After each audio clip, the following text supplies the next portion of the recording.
Hey, thank you, Doc. Wow, it's been a while. I must say I miss this family. A very good evening to every one of you who have joined us from your various locations. I have to say a very big thank you to all of you for making the time to come join us today as we get to learn more about our health and the health of our kids purposely for today.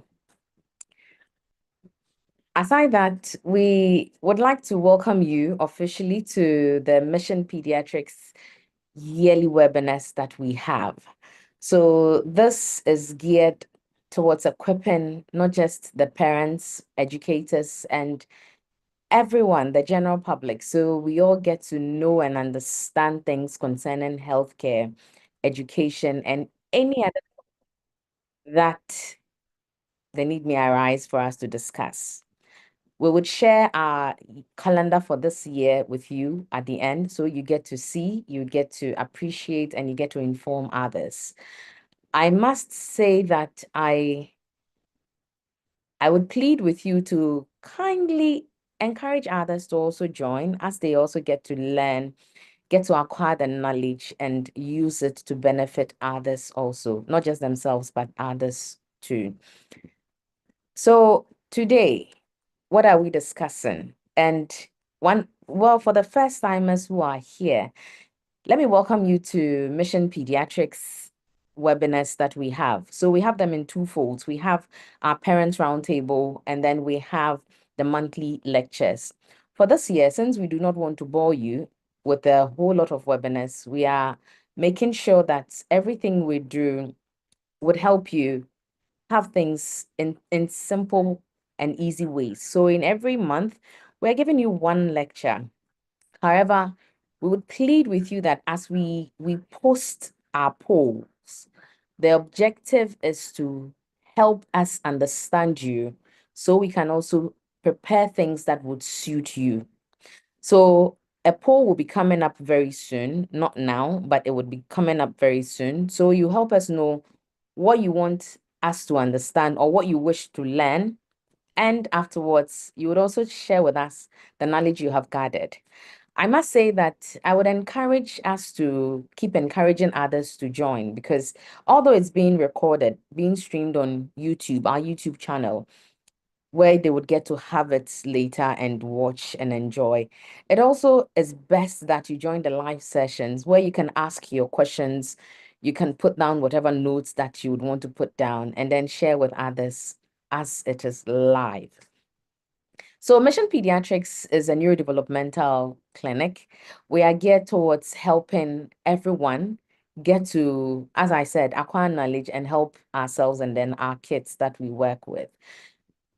Our objective is to help you learn and help us also help you in the best way. So for this year, we are starting off with, yes, the topic that was shared with all of you, Pediatrics Potpourri. No one better is well prepared to share or help us understand this topic than our own CEO, Dr. Marilyn Marvel Wilson. She is going to expand on that and help us learn. However, as I mentioned earlier, we would like to get to know what you know about the topic. First of all, we would like to get to know who you are. We would also like to get to know what you know about the topic and what you hope to learn. So, Godfred, kindly post our poll so that we get to gather our small data now. So please take about, it won't take you 2 minutes to fill this. Please share with us first of all, tell us who you are, whether you're a parent, whether you're an educator, whether you're a health professional, and then tell us what you hope to gather from this webinar. So in a minute, you can fill this out for us, and then you submit it.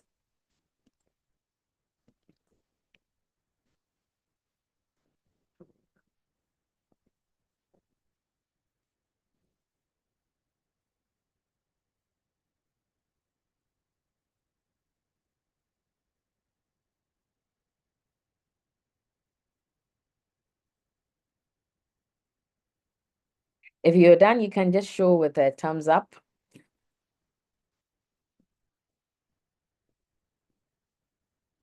Someone says, where is the form? It should be on your screen. Nels, it should be on your screen, please. Do you see it or do you want us to relaunch it?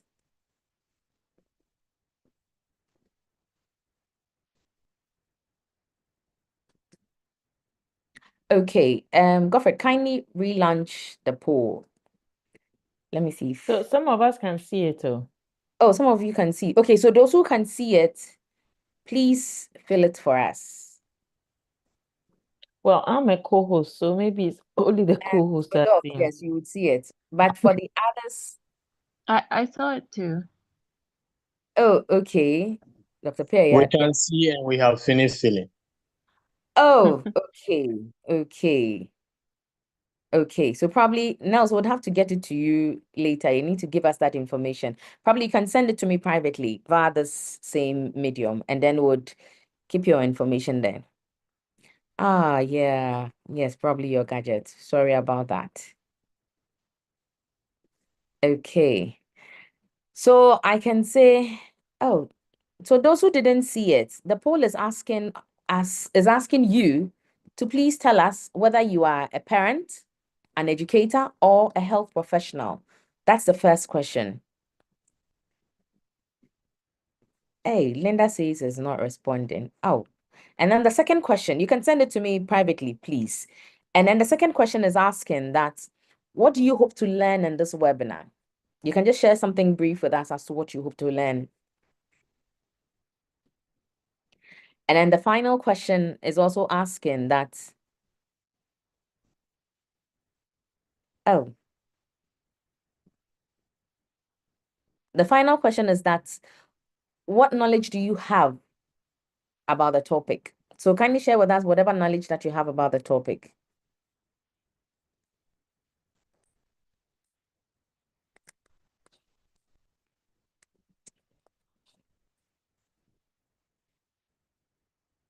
When you're done filling all the questions, you would be able to submit it. So kindly check if all questions have been answered, since some are compulsory. If you skip one, you may not be able to submit the poll.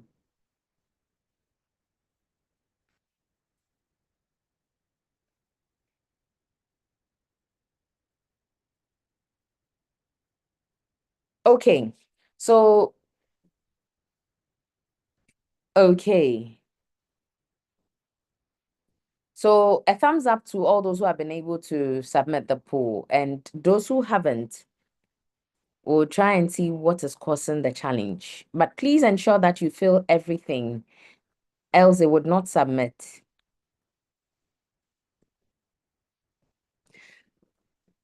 So as earlier mentioned, one would wonder that what exactly is pediatric potpourri? One would wonder what it is. And when we talk about it, what exactly do we mean? How does it help us? How does it help our kids? What are we supposed to do to support our learners? These are things that we are going to be talking about or be discussing today. So Dr. Marilyn Marble Wilson is the CEO and medical director for Mission Pediatrics, which is hosting this event. And yes, it's part of our corporate social responsibility that we have decided to have for our clients and the general public.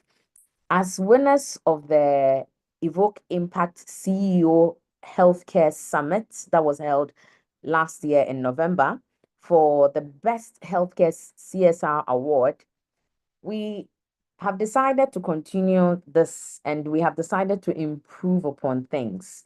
And we are starting off by sharing with you something small about the needs or the supports that we can give to our little ones. Because when our little ones are healthy, it's also something that shows how healthy we are.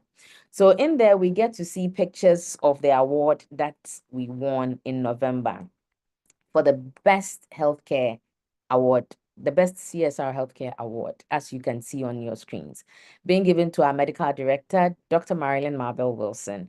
And yes, some of us were able to go cheer her on.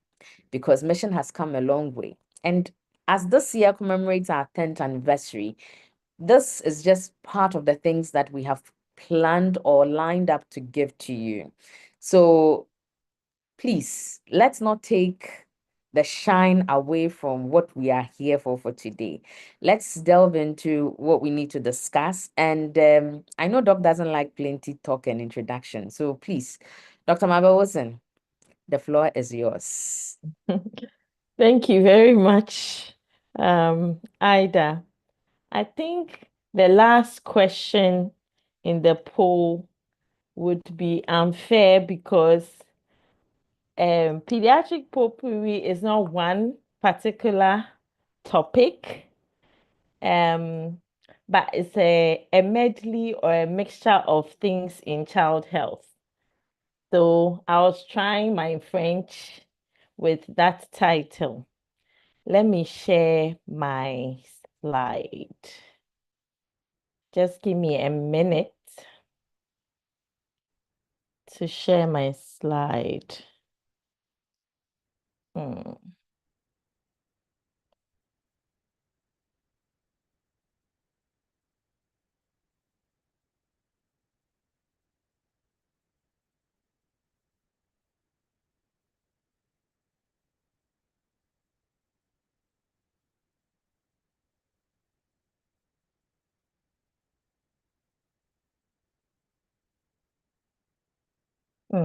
I'm having a challenge.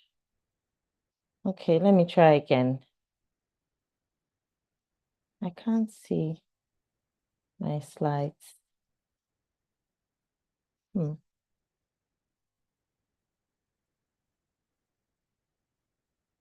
Okay, just another one.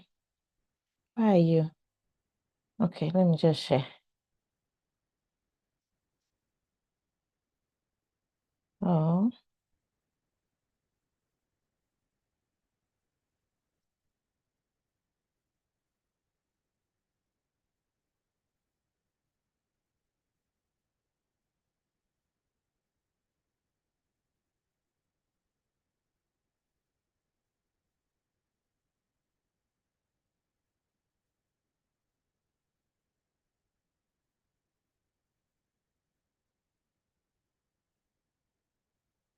And Godfred, I need help. For No, some reason, okay. I've opened So, my presentation, but when okay. I press share, I'm supposed to see my Your screen. my screen, but I'm not Your seeing screen. it. Um, I don't know why. okay. A moment. Let me.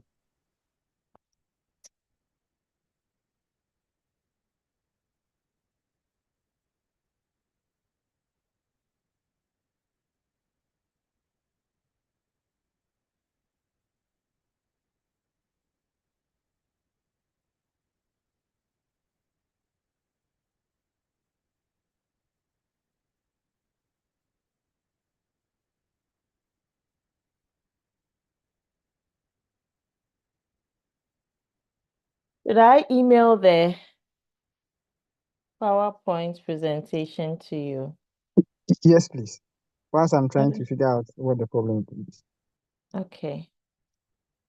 Okay, let me do that.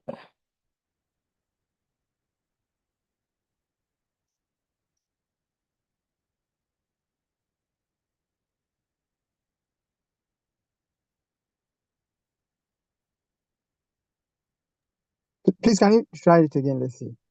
Okay.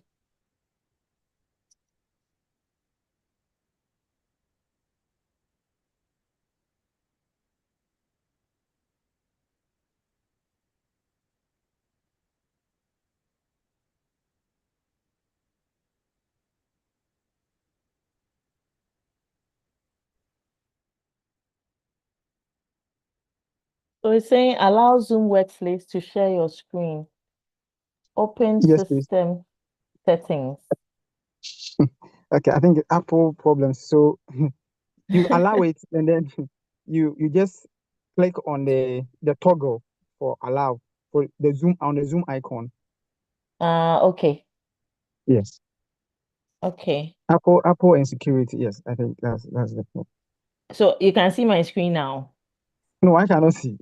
Now it's saying I should enter password for something, privacy Yes, protection, please. The password for your laptop. computer. Yes, please. Okay.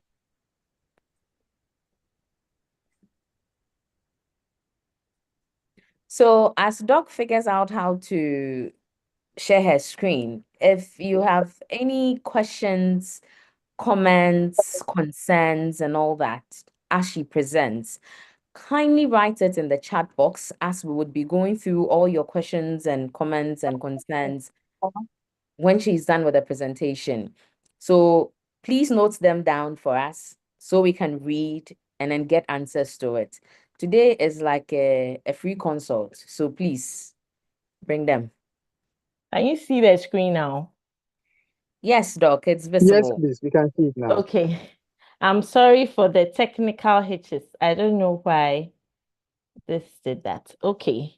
So as I was saying, potpourri in pediatrics just means I want to share different things that I think are important for us as parents and caregivers to ensure the optimal health of our children.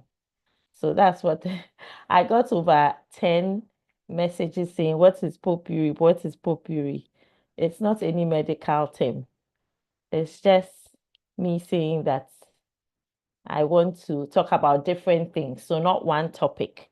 So a little bit about everything. So this is going to be the outline. We'll talk about the importance of general developmental health checks in our children, some nutrition and gut issues, sleep, screen time and development. And if you know me, you know screen time is a big thing for me. Play and exercise, how important this is. Social emotional learning and resilience in our children. Cognitive development and learning, how can we enhance that at home? And what are some of the red flags that you need to note as parents, caregivers, and teachers? And once you see that, you need to seek help. And then we will end with positive discipline. So since time has gone, let's start. So general development and health checks. So it's important that children are seen by their health professional, preferably their pediatrician, not only when they are sick, but we have what we call the well baby and child health checks. So these are the times where you're going for the health professional to answer some of the questions that you have, to just give the child a checkup, make sure that everything is going okay, to check on their development so that if anything is hidden, it can be picked up early. This is the time where you will catch up on your vaccinations if you haven't done them, and just generally talk to the health professionals. I know even for adults, we hardly do our health checks. And I think that is partly a culture thing. But it's important for us to do it because it has lots of benefits. I mean, medicine is moving towards preventive medicine. You don't wait to get sick before you go to the hospital, but you go regularly so that you don't get sick often. So that is what well baby health checks are. And ideally, once your child is born, wherever the child is born, there should be somebody who can do a checkup, usually a pediatrician or somebody in child health who can do a just head to toe exam for your baby, make sure everything is there, 10 toes, 10 fingers, child is breathing well, everything is okay. So that is done at birth. And then at 6 weeks, you start your health checks. So in the first year, we do 6 weeks, 3 months, 6 months, 9 months, and then 12 months. And thereafter, we do every 6 months till the children are 5 years. After 5 years, I think we treat them more like adults, so you can do once a year checkup for the children. Same with the dentist. The dentists say that we should come every 6 months. And I know some families where they've never visited the dentist, or the child has never been to the dentist. So don't wait till there's a big hole in the tooth before you go to see the dentist. So as soon as the teeth start erupting, you should see your dentist, and they would usually let you come every 6 months to see the dentist. Okay. At 18 months and 24 months, it is ideal that you do what we call an autism screen for all children. We do not have it as a policy in Ghana. Hopefully, we will start working on that. But those ages are the early stages, or the early times where if autism is developing, we will see it. And because early intervention is so important, we want to screen way before you even start getting worried. It is important that your child is screened at 18 months and 24 months to rule out any red flags for autism. As I said, it's important to pick up delays, these health and child checks. It is good for anticipatory guidance. So what anticipatory guidance means is that, let's assume that you come at 6 weeks. Your next checkup is going to be at 3 months. So the doctor will then tell you, between 6 weeks and 3 months, this is what your baby should be doing. This is what you should be expecting. That by 6 weeks, between 6 and 8 weeks, your baby will start smiling at you. So smile back, play with your baby whilst you are breastfeeding. They'll tell you that by 3 months, this baby should start making noises and cooing. You will have around 3 months that they may have more saliva in their mouths, all those things, so that you are not so worried. This is really helpful, especially for new moms, so that they know what is coming. Then we also check their general development. So when we say development, what we mean is that, when a baby is born, we expect that they need to grow. So they're going to grow in size, but their brain is also going to mature, and that will show by the things that they can do. And so we usually will check 5 main areas, which we check their motor skills. So we check the way their muscles are working, the way they are moving, to make sure that everything is okay. We check their language skills, and language skills starts right from birth. So they start talking at 12 months to 15 months. So we check their language skills, we check how they are picking up information in their environment, how their brain is processing it, that's the cognition. We check their social and emotional development milestones. How are they interacting with the human beings around? How are they perceiving them, and how are they reacting?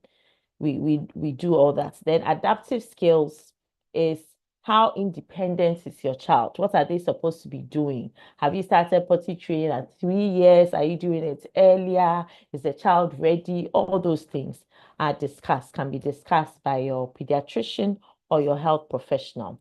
Vision and hearing is important. So vision is one of the things that is checked right from birth, and also at the 6 weeks checkup. Hearing, currently in Ghana, we are supposed to be doing the newborn hearing screening. Not all hospitals do it, but some hospitals are doing it. It's important to check whether your newborn can hear properly, because if there's anything happening with the hearing, it's important that we even know before they hit 6 months, so that it doesn't affect their language later on. So vision and hearing is also important. So that is the general development and health check. I hope you have learned something from this slide, and you can share with, a friend who has just given birth, or some parents that you know. It's important to do these general development and health checks. So as a segue to that, this is not coming soon, it has even started already, the Developmental Surveillance and Screening Clinic at Mission Pediatrics. One of our pediatricians will be doing this, and it's on a Saturday. That's the good news. So if you're so busy that you can't go for health checks, you can visit us on Saturdays to do all the things I've talked about. Okay. So now let's talk about nutrition. Ida, be giving me time when it's like 15 minutes more so that I'll be fast. Okay. All right, Doc. Let's talk about nutrition. Nutrition is very important. I mean, it is the fuel for the body, for the child. So it's going to help the child's brain to grow and mature properly. It will help the body itself, everything. So it's really important that children have good nutrition right from the start. And the best way is to start with exclusive breastfeeding for 6 months. The first 6 months of life, all your baby needs is the breast milk. So breastfeeding, where you're bonding with your baby, the breast milk is like gold. It has everything that the baby needs in the right proportions, the right amount of water. So you don't need to give your baby anything for the first 6 months. Yes, breastfeeding can be tough for some moms, and so don't stress about it. If you're having challenges letting your baby latch, if you're feeling frustrated, if you're feeling irritable, you feel that you're sad all the time, your breast milk is not coming, seek help. Seek help. Nobody expects that moms will know all about breastfeeding or all about babies. I didn't put this here, but let me say something about postpartum depression. It's very important that we look out for it. So sometimes the mom herself will not even know she's going through it, but the dads around, the grandmas around, those and the aunties who are around. If you see that's a newborn mom, it seems like she's just not herself. She's not happy as you expect. She's not eating well. She's not sleeping well. She seems like she doesn't want to hold her baby and she just seems out of it. Please give them the support they need. And if you think it is clinically significant, talk about it and let them seek help because postpartum depression is real. It's no fault of anybody. So yes, exclusive breastfeeding for the first 6 months of life is very important. And then after 6 months, we know the breast milk is alone is not enough. We hope that the child will be able to continue breastfeeding till 2 years. Last Friday, I was telling a dad that breastfeeding is up to 2 years. They're like, no, how? It's too long. But yes, the evidence shows that we should try and breastfeed up to 2 years. But the exclusive is the first 6 months. After that, we are going to wean the child because then the breast milk alone is not enough for the child to grow. At 6 months, as we wean, we want to make sure they're having adequate proteins, adequate carbohydrates, fats, minerals, and vitamins. So they need, good, healthy food. Do not start them on junk early because then they'll get stuck on junk. So that is very important. I mean, the young ones, the infants and the toddlers, will usually need at least 3 main meals and 2 or 3 snacks, healthy snacks in a day. Okay, so good nutrition is important. If your baby is not having good nutrition, they will not grow well, they can't learn well, they cannot develop properly. So it's very important. Let's introduce the fruits and the vegetables very early when their tongues have not tasted the sweet, sweet things and let them get used to the healthy food before you introduce other things when they grow up. Let's talk a little bit about reflux. So a lot of the babies, when let's say around 10 weeks, when they have become very professional in sucking the breast and they can empty the breast in a few minutes when they start sucking. Sometimes you will notice that, oh, your baby spits up or starts vomiting. Most babies are what we call the happy spitters. So when you burp them, they'll spit up a little bit, but they are very happy. They are not distressed. They are growing well. If you come to the hospital, my baby is vomiting all the time. If your baby is growing, you are not going to do anything about it. Happy spitters. However, there are some of the spitters that are not happy. They have reflux, so they are really vomiting. Everything they take in, they will probably vomit about 50%, and they are not growing well. So that's one, we'll have to look into it. And then there are some who are vomiting really, around 6 weeks, they are throwing, they are vomiting. It's like a missile. It's just going like that. Other things may be going on. So if you have a happy spitter, they spit up a little bit, but they're happy and they're going, do not worry about it. But if anything else is happening and they're vomiting too much, please see your pediatrician.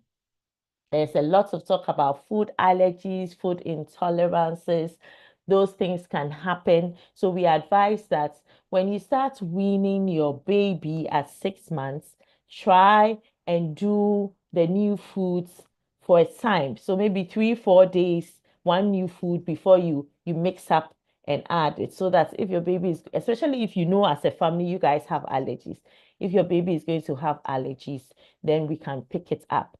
Indeed, I get lots of parents asking, so can't we just find out what they are allergic to? My baby is getting, or my child is getting rashes. I think it's something he's eating. Can they just do a test? So human beings can be allergic to anything in this world. The latest one I heard was one of my clients said they were allergic to goat meat. That was the first time I was hearing it. And he actually breaks out in a rash if he eats goat meat. So you can be allergic to anything. So we cannot just test for everything. So it's important as parents to be very observant. If you think that your child has some allergies, take a notebook and have a food diary. It helps when you then go to see your health professional or your pediatrician to say that I've noticed that the times that we eat this, those are the times where he gets rashes. Then we can be able to go further and investigate. Constipation. I have to talk about constipation. We don't talk about it enough. Constipation is a very troublesome thing to have both as an adult and as a child. And sometimes I think we do not put enough importance on it. If a child is constipated, let me assure you, they would not want to eat properly. It can affect their feeding, it can affect their sleeping, it can affect their general, well-being, because they feel like they are backed up. And some of the kids, if it is a chronic kind of constipation, they poop once, it was painful, then that's it. As soon as the poop is coming, they will hold it in. And then they will just, you see them crossing their legs and doing some dance before you realize they've pushed the poop back and they won't poop again. And the longer the poop stays there, the harder it becomes and the more difficult it has to be passed. So if you suspect your child is having constipation, which means that they are not pooping at least 3 times a week, and the poop is coming out and it's hard and it's like goat pellets and it's difficult to pass, please seek help. First of all, make sure they're having enough water, which is good hydration, and they're eating enough roughage and fiber and fruits and vegetables. And if they are still constipated, please see your health professional. Hydration is very important. Once your baby is weaned at 6 months, they need to drink water. Once they start taking other things apart from the breast milk, you need to let them drink water. We cannot calculate how much your baby should drink. Just give them, if they are thirsty, they will drink. And with time, you will know how much they need. I have met a few children who do not like to drink water. They just don't like to drink water. So, of course, even though we are going to ask them to be the ones to lead as to how much they'll drink, if you realize the baby is not drinking at all, then you have to encourage your child and your babies to drink water. Good hydration is important. For the older ones, at least, find out how many times they refill their water bottle when they go to school. Sometimes they'll take this maybe small water bottle and you ask, did you refill? They'll say no. It means they're not drinking enough because they're spending the whole day in school. They're not drinking enough. Check their pee and see how concentrated it is. How often are they peeing in school? How often are they finishing their water bottle? And encourage them to drink water. And encourage them to drink water, not juice, because juice has just excessive sugar and excess calories that is not good for the children. So let them learn to hydrate with water. It's the healthiest way. So now let's talk about sleep. Sleep. Sleep is very, very important. Um, Sleep, I think 2 years ago we did a whole lecture on sleep. So let me just say a few things about sleep. So it is very important for the brain. So we are learning now about what we call the glymphatic system in the brain. So when we sleep, all of us, including our children, but very much more for our children because they are growing and they need more sleep than adults. Sorry. They need more sleep than adults. Give me a minute.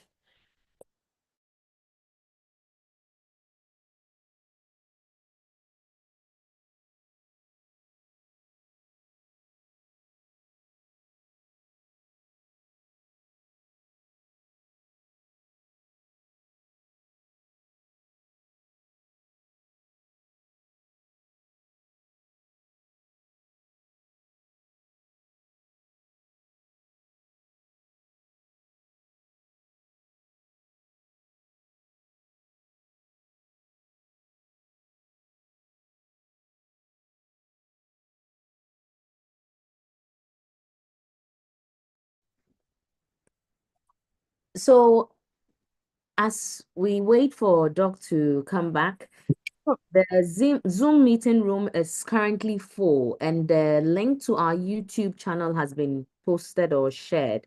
So kindly share with others who are unable to join so they can also get to benefit from it. Thank you. And as earlier mentioned, if you have any comments, concerns, questions, anything, please post them here in the chat box, and then we'll deal with them as we continue. Thank you. Sorry about that. I'm back. No problem. I'm just getting over some upper respiratory tract infections. I have these bouts of cough. Sorry. Okay. So sleep is very, very important. And it's important. Can you hear me? Yes, Doc, we can hear you. It's important for brain development. Most children right from birth. Oh, sorry.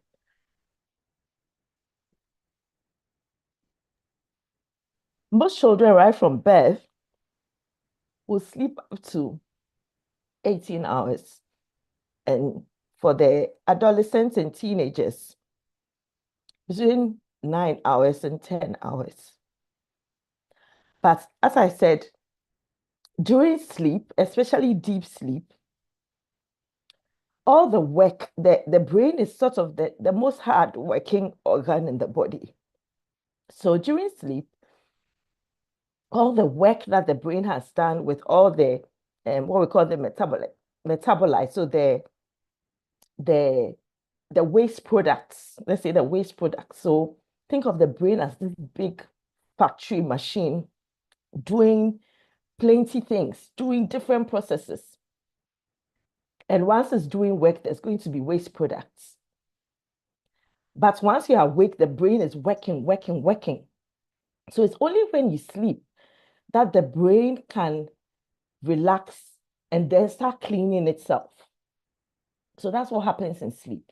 So can you imagine if you are not shutting down the factory to do deep cleaning and you are just working, working, working, and the waste products is just building up?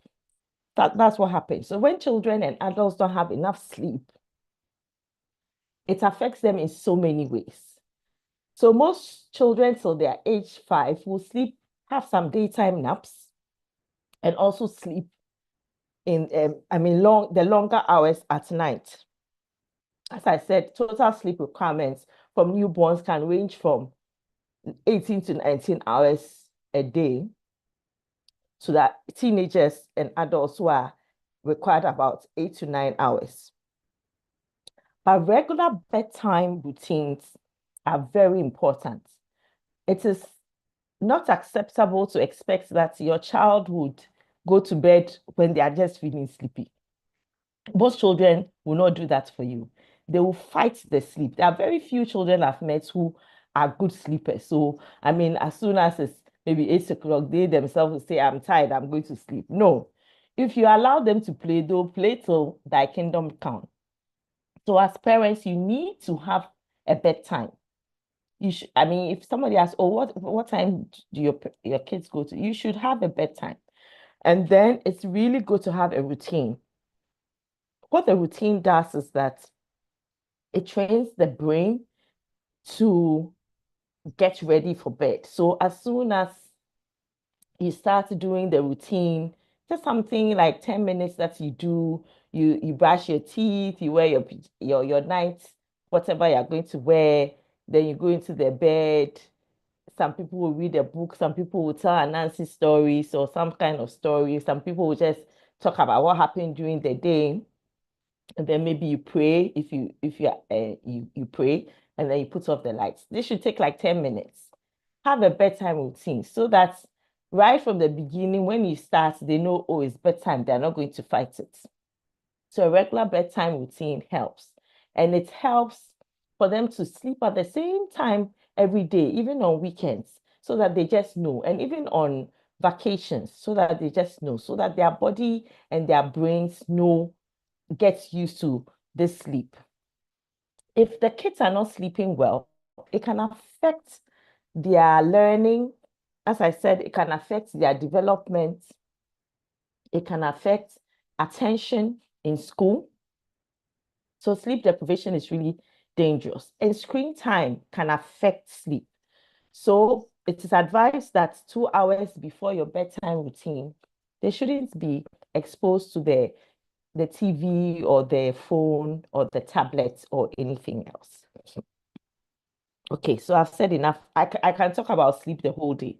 So take home, sleep is important. Have a bedtime routine. Make sure your children are sleeping. And do not take it lightly. Sleep is really important for their development. Okay, so let's talk about screen time a little bit. So 90% of brain development is done by 5 years of life. So brain development is super important in the first 5 years of life. It's called the critical years. The first 3 years is even more critical than the first 5 years. What we have known from research when it comes to brain development is that the way the brain develops and gets, more mature, more complicated, more efficient in this critical period, which is the first 5 years of life, is through social interaction, through sensory explorative play. So simply put, through the baby interacting with their caregivers, through the baby interacting with their surrounding, touching things, smelling things, holding things, rolling on things, moving, and how they interact with the other human beings, other children, and other adults. So what screen time does is that it robs them of this sensory exploratory play. Because when they are exposed to screen time, and I can tell you that babies who are being exposed to screen time when they get out of the hospital, because there's a tablet in their car right from the hospital, they're exposed because somehow the myth and the wrong information that the screen time with the cocoa melons and the rhymes help them to learn faster. Please, not in the first 5 years. It's not true. So it robs them because then they get so hooked on the screen. All they are doing is watching. And yes, some of their senses are being, tickled, which is their vision and their hearing. But we have 8 senses in all. The major ones are the 5 we know. So if they are using only 2, this kind of connection I'm talking about in the brain that is going to make the brain more complicated and mature and efficient is not going to happen. So what we've learned is that screen time, excessive screen time, can affect their language development. It can affect their cognition, their learning. It affects their attention. It can get them addicted whereby when you take the thing away, they are crying, they are becoming aggressive just because they want it. And if they are exposed for too long, you see that when you take it away, they don't know what to do. They don't know how to play. They don't know how to use their imagination. They don't know how to use their fingers to do things. And the teachers are now complaining because their fine motor skills are all delayed. They don't know how to hold a pencil. They can't draw, nothing. So please, screen addiction is real, and please do not expose your children to it. The guideline says that in the first 2 years of life, they shouldn't have any exposure at all, unless they are maybe going to FaceTime with daddy who is out of the country, or FaceTime with grandma who is in Kumasi, something like that. But in the first 2 years, no screen. After between 2 and 5 years, co-viewing, watch with them, maximum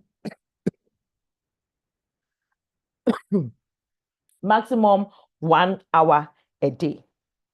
So please remember that. Play and exercise. Play and exercise. So I love to play. Those who know me know that when you come to my office, the toys are playing because me, myself, I like to play. Play and exercise is very important for children. Remember, I talked about the developments in the first 5 years. That's social, interactive, and sensory play that causes the brain to grow. The only way to do it is through playing. And I think some of us, the older ones, the Gen X and older, we got it really good because at that time we had black and white TV. There was nothing like smartphones to be watching this thing. So if your mother is busy in the kitchen or has gone to work, they just leave you outside and you play. You play with your neighbors. There's no toys. You play with leaves and mud and sand. The boys will climb trees. They'll play in the gutter. They'll do boats in the gutter. It was excellent. Excellent. And you can agree that the Gen X's, we are more problem solving than the alpha generation that is coming, because they are not doing anything. They are not playing. So it's really important. Play is important for cognitive development.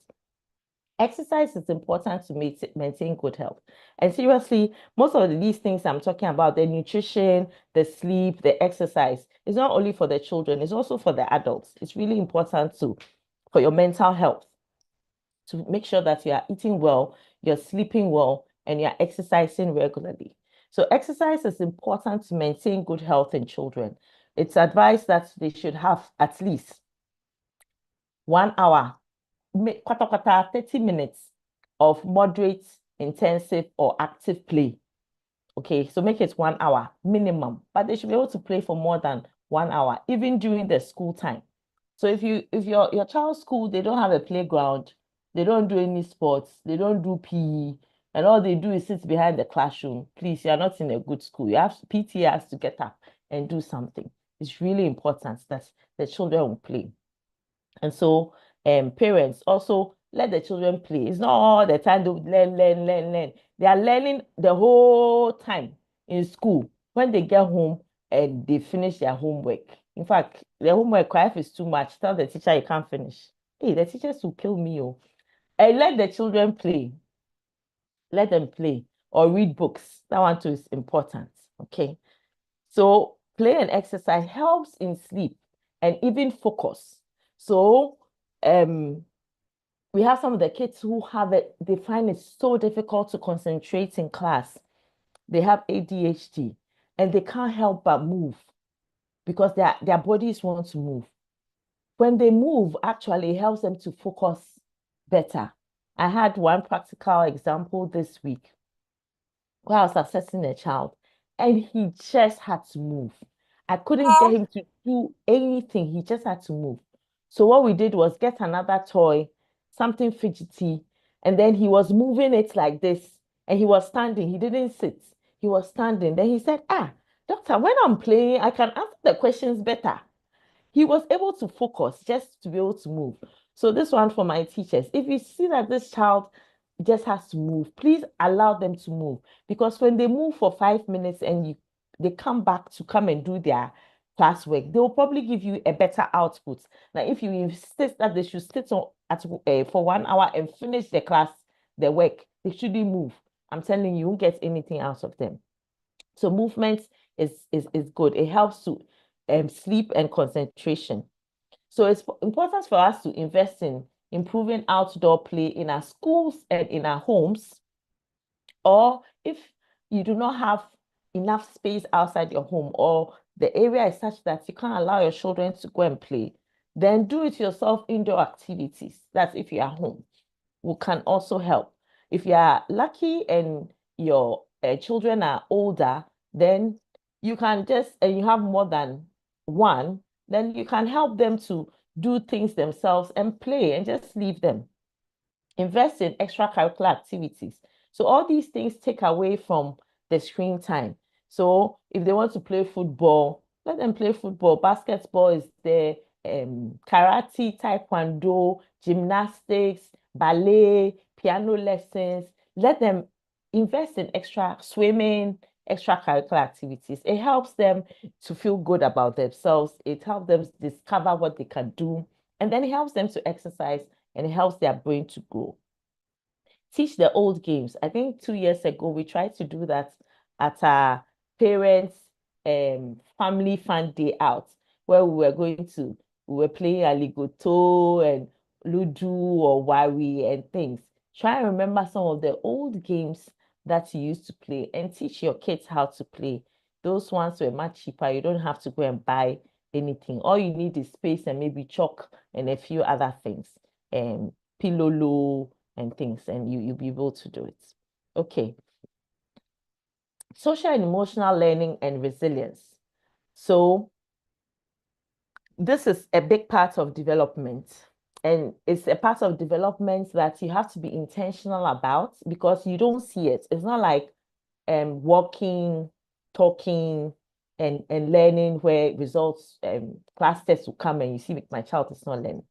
Social emotional learning is, how is your child emotionally regulating themselves? How is their mental health? How are they interacting with their peers? How are they putting themselves out there? These kind of things. How are they resilient when there are so many things happening in the world? Can you trust that when your child faces challenges, they have what it takes to be able to overcome those challenges? That is resilience.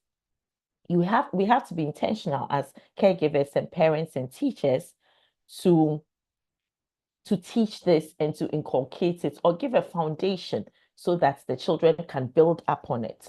So how do we do that?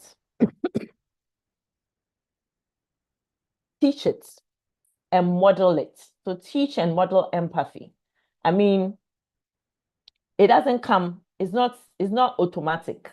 It's not automatic that a child will learn how to say, I'm sorry, or a child will learn how to share, or a child will learn how to play a give and take game, that a child will learn how to be a good loser. All those things have to be taught, and you have to be intentional about it.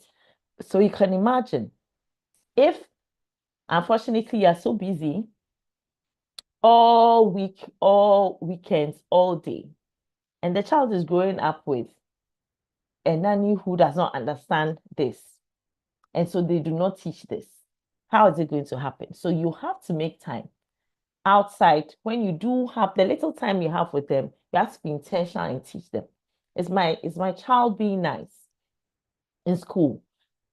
Is my child being a bully? I have some parents whose children are bullies, and they had no idea that this is what the child was doing in school. The child is a totally different person at home. So we need to teach it, teach and model empathy. We need to focus on their strengths and then support their weaknesses. We know, even as adults, that we are not good at everything. And by all means, there are things that we need help with. The same with children. They can't be good at everything. But then, by all means, no matter what it is, they will have something that they are also very good at. So look for those things and focus on their strengths and support their weaknesses. Let children do chores. I read an article recently that said that children who do chores at home are more confident adults and are more successful adults. So no matter how many helpers and maids we have at home, let's teach our children to do their chores, starting from the toddlers who can clean up after themselves when they finish playing. Give them things to do. It gives them confidence that they are learning to do something. If you have anxiety like me or other people I know, and you're afraid that, oh, if I let this child do this, if they feed themselves, it's going to, they won't feed enough, or it's going to mess the place up. My white wall will become something. You have to work on yourself and think about what we are doing for the children. Think about it that when I'm not there and this child is 10 years, is an adult, would I have given them the skills they need to be able to survive without me, to be independent? And let our children strive for independence. Be vigilant about bullying. Unfortunately, it's a really tough world for our kids now because they can be bullied both in school face to face and they can be bullied online too. And I mean, things are happening online, especially with our teenagers. So be intentional about it and fifi more and find out what is happening. And if your child is being bullied, don't keep quiet about it. Go and talk about it in school and make sure something is done about it. Let's be intentional about teaching our family principles. The teachers cannot do everything in school. So what your principles are, decide as a family. This is our principles. We are not rude, we are honest, we don't steal, we don't lie, these kind of things. And teach your children what you want them to know before they go out, and continue to teach them. And remember, they are human beings. By all means, there'll be setbacks, but continue to teach them your family principles. Have an open door policy at home. Active listening. So don't be a parent who, as soon as they come and tell you that this happened, yeah. Sometimes before they say the thing, now you started whipping them already. Next time they'll come and tell you again, and they'll hide it from you. So active listening. Sometimes they are saying something, but there's something else behind why they are saying this thing. So let's have that policy of active listening so that your child can come and tell you anything, no matter how bad the thing is. They know that if they can't talk to anybody in this world, they can come home and come and talk to you, and you are not going to, to sack them, or you are not going to put them down. And then positive discipline principles. I have another full slide for positive discipline. So I want to talk about this now. Hey, I'm talking. Oh, my slides are still plenty. Okay. So let's talk about cognitive development and learning. So I know all of us want our children to be sharp brain. You want them to do very well in school, to be the top, top 3%. These are the things you need to do to help. Good nutrition. We've come back to nutrition. And right from the start, support your moms to breastfeed, because breastfeeding has been shown and researched to improve cognition in children, especially those who are doing the exclusive and up to 2 years. It helps their brain matter to be more mature and more intelligent. So let them breastfeed and let them eat well. Iron deficiency, anemia can affect learning and affect intelligence. So they should be eating their fruits and vegetables very well. And do not give them the junk foods, too much sausages and chicken nuggets and chips. Do not give them too much of those things. So good nutrition. Adequate sleep has come there again. Remember the lymphatics, the deep cleaning method for the brain. If you leave the waste products in the brain, it gets all clogged up and they cannot think, they cannot learn. So they need enough sleep. Play and exercise. The children learn through their play and through movements. So play and exercise is important. Positive early experiences in life has been proven to help the brain get a good foundation for learning in later life. So positive early experiences just means that right from start, whatever is happening to the baby should be something positive. They should know love and warmth, acceptance, tenderness. They should, when they cry, right from the beginning. Hey, somebody is doing yellow things on my screen. Oh, Godfrey, please check it for me. Someone is scribbling on my screen. Okay, they should know that right from the beginning. If a baby cries for food, they should know that when I cry and call for help, somebody will come. If I need diaper changing, somebody will come. They should know that there's somebody, the world they've come into is dependable. There's somebody they can depend on. Okay, so those positive early experiences. Expose children to new things. That's the only way they can learn. If you don't expose them to new things, you know whether they have a talent there, skill here. if they can do something. Give them the opportunity to problem solve. Don't solve all their problems for them. Leave small for them to also use their brains to solve their own problems. It's very important. Then let me touch this on bilingualism or multilingualism. We need to teach our children our local languages and our local dialects. It has been proven that a child or children who can speak more than one language, so 2 or more languages, are more intelligent. It opens up their brains in different way. So don't worry that your child has to speak English by all means. They will learn the English when they go to school. So right from the house, when they are born till they go to school, please speak your local dialects with them. Because very soon, our children will not be able to speak our local dialects. And we are sitting in our own country, and our children cannot speak our local dialects. And they are speaking the English. But our brains and our genes were not made for English. It's not our language. And so you will see a child who is speaking English right from the beginning, but still the English is not Englishing, because it is not their language. But if they learn their first language properly, they will even be better at the English and the grammar later on. And if your child is not talking and has a communication problem, do not worry at all. They can still learn more than one language. Don't worry. You can speak your local dialect with them. The one you are comfortable in, please speak. But of course, if you yourself, you don't understand your local dialect, then don't even attempt before you confuse the child. Then reading. Reading is also very important. We have to bring back reading. So instead of, as you take the screen away, you can then bring in books. So you can read to your child even when they are in the womb, right from the womb. Then when they are born, you are reading to them. As they are growing, they are learning that we can turn pages and we can read. If you do not know how to read, do not worry. Get the books and talk about the pictures in your local dialects, or tell them the stories. So reading is very important. If you're able to do some or all of these things, you will get a good foundation for your children to be brilliant. What are the red flags in child development? So what are some of the things that if you see in your child, if you see in your grandchild, if you see in your students or your people at home, you have to say, this one there's a possibility something is not happening.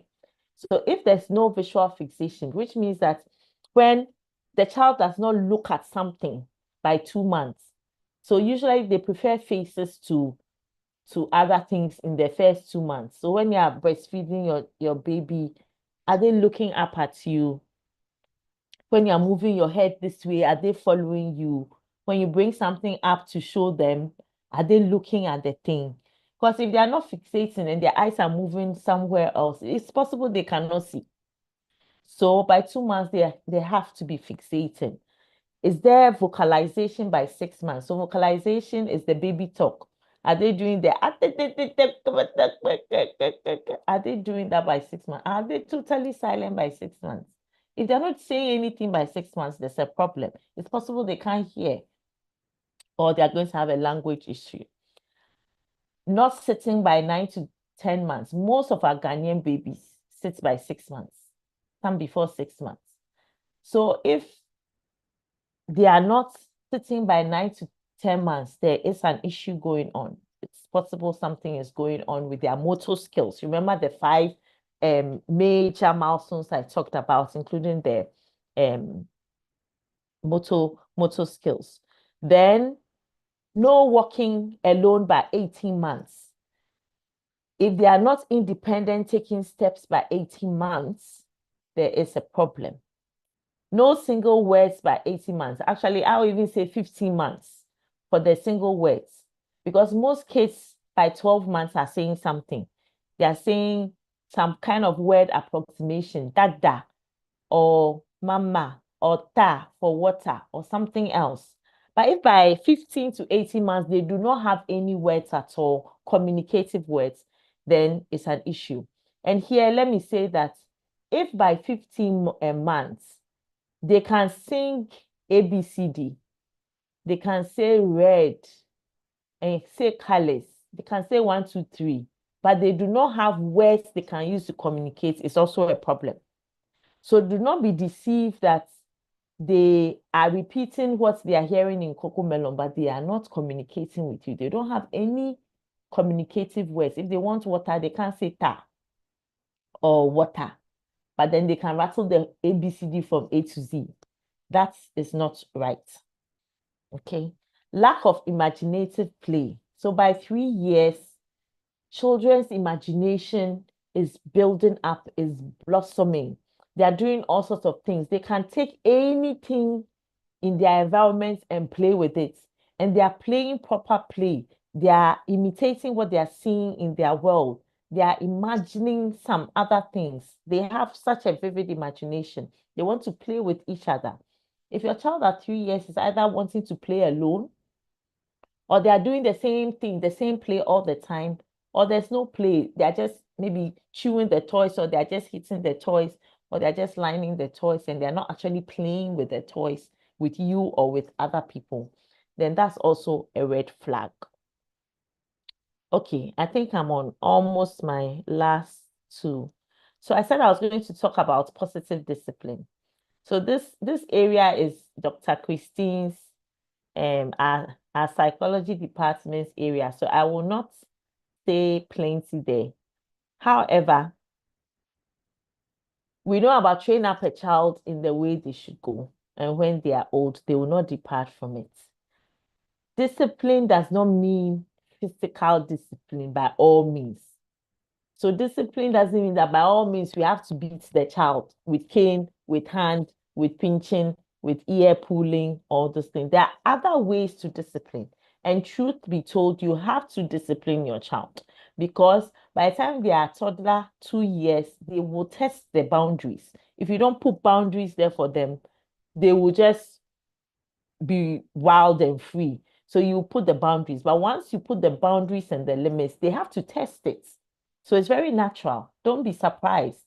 You put the boundaries, they have to test and see whether you are serious about these boundaries. You say, I shouldn't do this. Are you really serious? Let me try and see what you would do. So you have to set those boundaries. And that's where the discipline comes in. So first of all, effective communication. If you are not communicating your expectations to the child, or the child cannot communicate with you, discipline is going to be difficult. Problem solving. You need to know your child. There are some kids when they are feeling sleepy, then they go wild. That's when they are having tantrums, or when they are hungry, they're having tantrums. So you need to problem solve. You should realize, okay, we are going on a trip. This child will be hungry in 4 hours. I need to make sure that he's eating something just about the time he's going to be hungry, so that he then doesn't now come and become Tarzan and Jata on me. So try, anticipate, and problem solve. Natural consequences. That's my favorite. So a teenager who is always late. They say get up, he's not getting up, and then we have to talk. One day we are going somewhere very nicely. We talk, he's not finishing. Then we leave him. This is a natural consequence. We are not going, it's not a punishment. You were not ready. I said be ready at this time. You were not ready. Then we left you. That's a natural consequence. But that child will know that next time I may have to hurry up. Unless, of course, he didn't want to go to the place. And that one is a different matter. So use natural consequences as much as possible. Then time in or time out. Don't worry about the not, because sometimes time out is necessary. So there's a new one called time in, where time in means that you're taking this child who is having a behavior issue out of the where he's doing it, where there are people and he's all distracted and his emotions are all over the place. You're taking him to a quiet place, but you're not leaving him alone. You are staying with him to help him to calm himself down. Once he's calmed down, then you can talk to whatever it is with him. However, timeouts can also work depending on your child, because some children do not, timeouts doesn't work for them. You put them at the timeouts, they won't stay there. So in the end, you have to stay there with them and it becomes time in. So depending on your child, find out which one works for you. Reward good behavior. That is so important. So, I mean, if this child, all they hear is, no, stop it, I'll beat you, hey, this, that. And the time when they are being good, they don't hear anything. It's only when they sort of go out small, they hey, ha, pa, pa, pa. It's going to be very difficult to have a happy child because you are not rewarding good behavior. But if you reward good behavior all the time, and then when they are testing the boundaries or going out of the limits, you bring in either natural consequences or whatever positive discipline behavior strategy you want, then it's more effective. Model good behavior. So if you tell the teenagers, no phone at the table, then daddy comes to sit at table holding his phone. No, it's not, you're not modeling good behavior. And when they ask you, say, I'm an adult, I'm grown up, so I can do it. Please model good behavior for them. Routine and predictability is really important. If they know what is expected of them, they know this is what we do. A lot of the times, it is when the expectation is hanging in the balance, they don't know what to do. Then, of course, their children, then they'll also take free rein and start doing things. So put in some structure and routine in your house and into your routines. And it will even help you as a parent and help your mental health. Then limit screen time. Screen time has come again. Limit screen time. So there's a video that is going around about negative effects of excessive screen time. And you see these children who are having tantrums, crying, facing their parents, fighting aggressive, all because of too much screen time. So screen time can cause negative behavior. So watch it. And then for the teenagers, watch what they are doing on social media and the games they are playing. If they are playing games that is all fighting, once in a while, they'll also take it out into the real world and then start fighting. If they are watching things that have bad words and they come and say bad word in school, don't be surprised because whatever you are feeding the brain is what is going to come out. Okay. So these are other strategies for positive discipline. Distracting, especially the toddlers, just reshifting their focus can really work to easily distract them from something to prevent a meltdown or prevent a tantrum. Investigate exactly what they need, how they are feeling, and know how to help them. We've already talked about structuring the environment and have a routine. Let some things be consistent so that they know what to expect. It makes them feel secure and safe. Then instructing. So I say that usually instead of just saying the negative thing of no, stop it, don't do that. Why don't we try and tell them what we want them to do? And I've tried that a couple of times in my office, and it can sometimes you realize it's very difficult. You are saying no, stop it, but what do you want the child to do? And then you yourself, you realize that you don't even know what you want the child to do and why you are saying the no was not even necessary. So let's use a reverse one. So rather tell the child, get down and come and play instead of saying, don't climb. Tell the child what you want them to do. Let's have a positive spin to our instructions. Play with our children and connect with them. If you are playing with your children, if you know them, if you connect them, it's easier to discipline them. It's easier for them to behave around you. Set the limits. Sometimes you may just have to ignore. It's not everything that you have to shout. Sometimes just ignore. Notice positive behavior and reward it. Rewarded, it could just be, oh, good job. I like the way you're sitting quietly. Something saying to them. And then E for what? Excusing self or the child. I'm not sure what that one is. Excusing self or the child. Okay. So on my last slide now, these are some of the things that I think would be nice to have in your little drawer of first aid for the house. Paracetamol or ibuprofen for when your child is hot. Have a thermometer. So sometimes parents will come, my child has a fever, and we want to know how high, because the thermometer in the hospital is saying this is not a fever. He's had a fever for 2 weeks. How high? They don't know. We used our hand. You cannot use your hand to decide that the child has a fever. Yes, of course, sometimes they are warm, but the difference, people can feel warm, a bit warm in the morning, and then later in the evening they are down. So it's really helpful if you have a thermometer and you come and say, oh, doctor, my child has a fever. He will have 38.5. It's ranging from 37. We love those things. We really love those things. So if you can have a thermometer at home, the digital one that you can put under the armpit is really helpful. And some of these things, ORS is important. If the child is vomiting, has diarrhea, what you want to do is immediately start to rehydrate before you start heading to the hospital.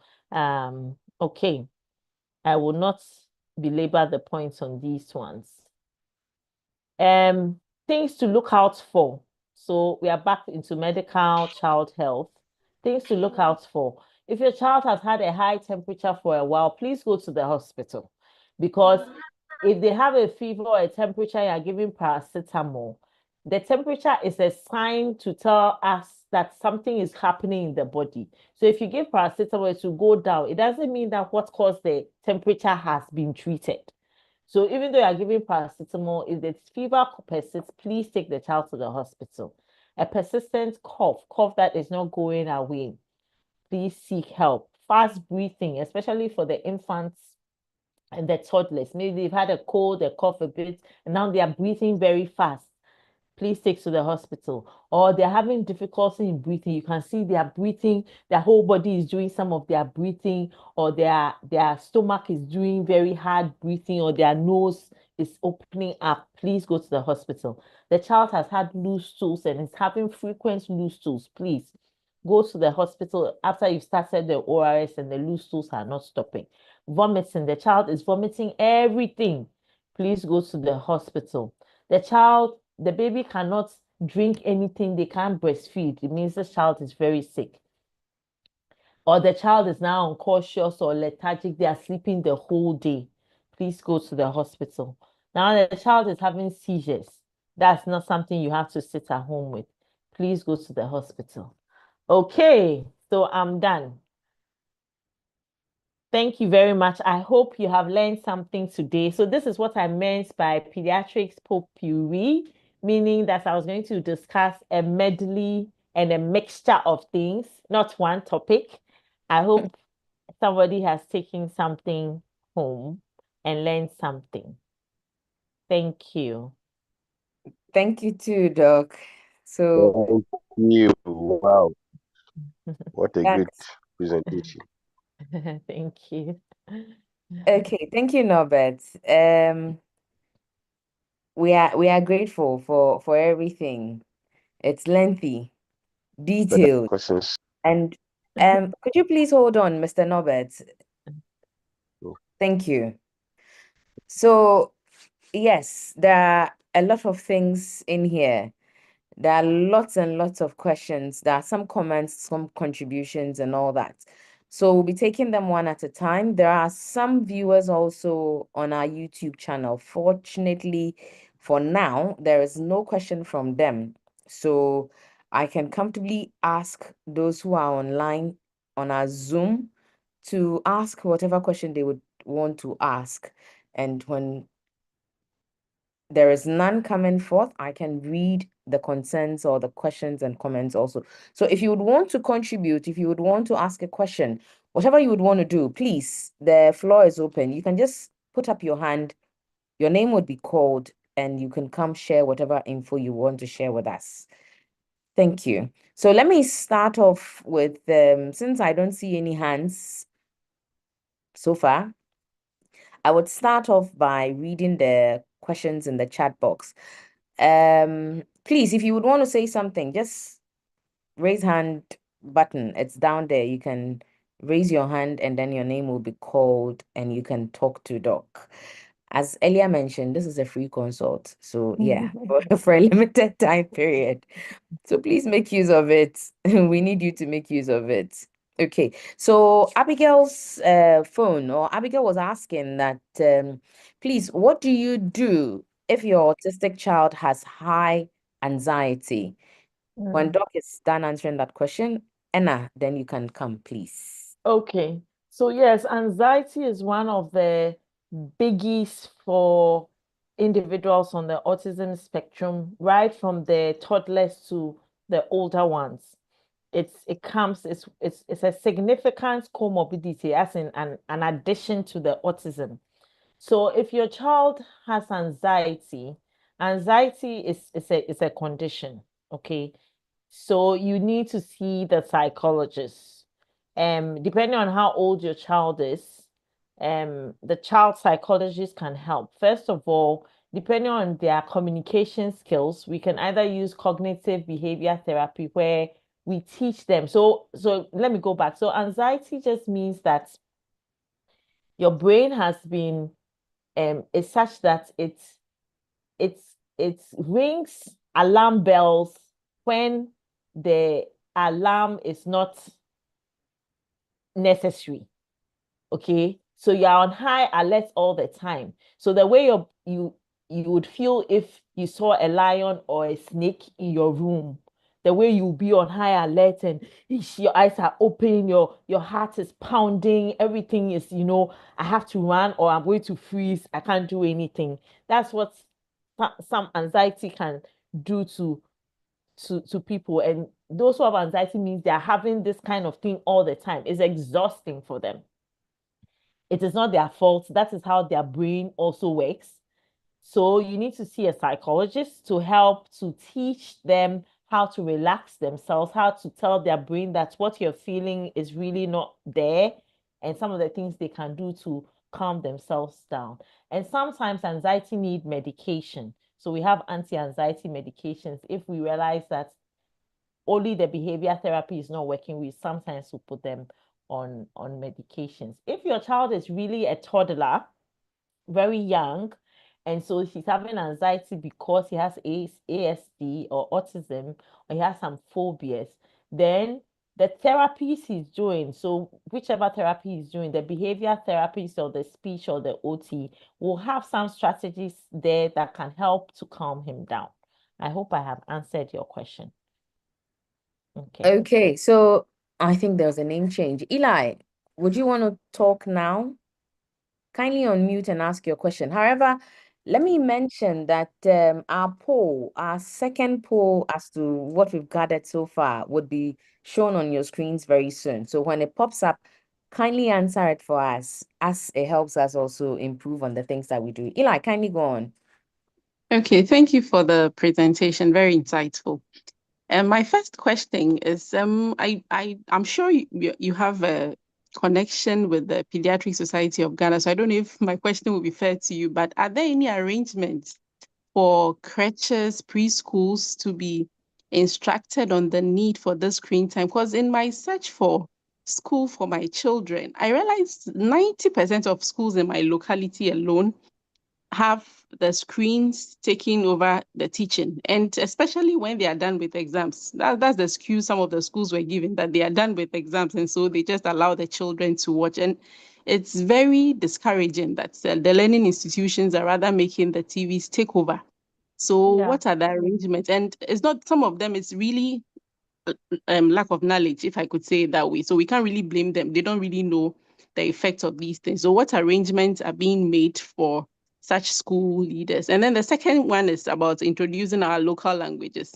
Is there an ideal age time for us to introduce it to them?